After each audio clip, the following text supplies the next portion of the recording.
झारखंड को बनाया भी भारतीय जनता पार्टी ने और संवारने का काम भी भारतीय जनता पार्टी करेगी। और पिछले 5 वर्ष अगर आप आरजेडी, कांग्रेस और झारखंड मुक्ति मोर्चा की सरकार के देखेंगे तो यह झारखंड के लोगों को लव जिहाद, लैंड जिहाद यही मिला है और इसके माध्यम से यहां की जनसंख्या और जमीन के संतुलन को बिगाड़ने का काम हो रहा है। पिछले 5 वर्ष की घटनाओं को अगर आप देखेंगे तो जन कल्याण की बजाय जिहाद कल्याण यहां पर चल रहा है और इसके एक नहीं अनेक उदाहरण आपके सामने हैं कि कैसे जन कल्याण की बजाय जिहाद कल्याण चल रहा है और कैसे लव जिहाद, लैंड जिहाद के माध्यम से जनसंख्या और जमीन के संतुलन को बिगाड़ने का काम किया जा रहा है। आदिवासी बहनों को बहला फुसलाकर उनके अधिकार मारे जा रहे हैं और जो आज से 5 साल पहले बड़े बड़े वायदे किए गए थे वो सब वायदे औंधे मुंह गिरे हैं। झारखंड की जनता अपने आप को ठगा हुआ महसूस करती है और एक नहीं अनेक फ्रंट पर आरजेडी, कांग्रेस और जेएमएम ने झारखंड की जनता को ठगा है। यहां पर जल, जंगल और जमीन इसमें घोर भ्रष्टाचार हुआ है।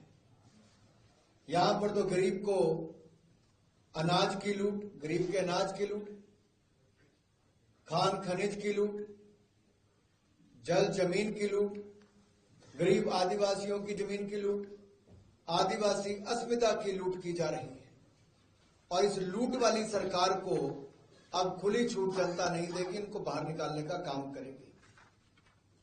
कहा जाता है जिस और जवानी चलती है और उस और जमाना चलता है और झारखंड के युवाओं ने मन बना लिया है कि वो भारतीय जनता पार्टी के साथ चलेगा, क्योंकि आज से 5 साल पहले कहा था कि हर साल 5 लाख नौकरियां ये कांग्रेस जेएमएम की सरकार देने की वायदा करती थी। आज 5 साल के बाद मैं हेमंत जी से पूछता हूं, सुरेंद्र साहब कितनी नौकरियां दी आपने? नौकरी तो दी नहीं, युवाओं की जान लेने का काम आपकी सरकार में हुआ। रिकॉर्ड पेपर लीक का काम हुआ।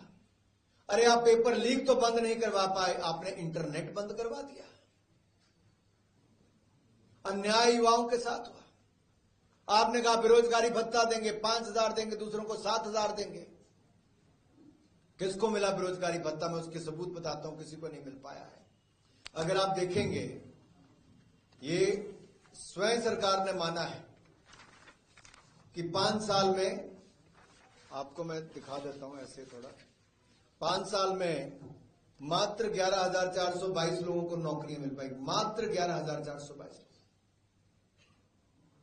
और बेरोजगारी भत्ता भी नहीं दिया, ये भी माना है सरकार ने। ये जो लिखा है रिक्त पदों पर कितनी नियुक्ति होंगी, साफ साफ इसमें कहा गया। फिर आगे और पूछा हमने ये भी पूछा कि आपने कहा था वृद्धा और विधवाओं को आप 2,500 रुपया देंगे और वंचित शोषित महिला को भी 2,500 रुपया देंगे। अस्वीकार्य कह दिया है आपकी सरकार ने। ये देखिए इसके ऊपर पूरा आरटीआई में कहा गया है, साफ माना है सरकार ने।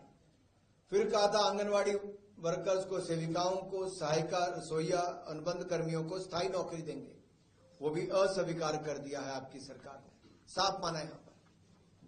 फिर उसके बाद कहा गया था 50% आरक्षण देंगे आप महिलाओं को सरकारी नौकरी में, 5% भी नहीं मिल पाया है। और ये मैं नहीं कह रहा, इनकी सरकार ने लिख के दिया है। और कब लिखा है?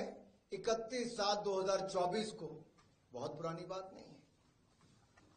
और एक के बाद एक सभी तरफ आपने लोगों को ठगा हुआ महसूस किया।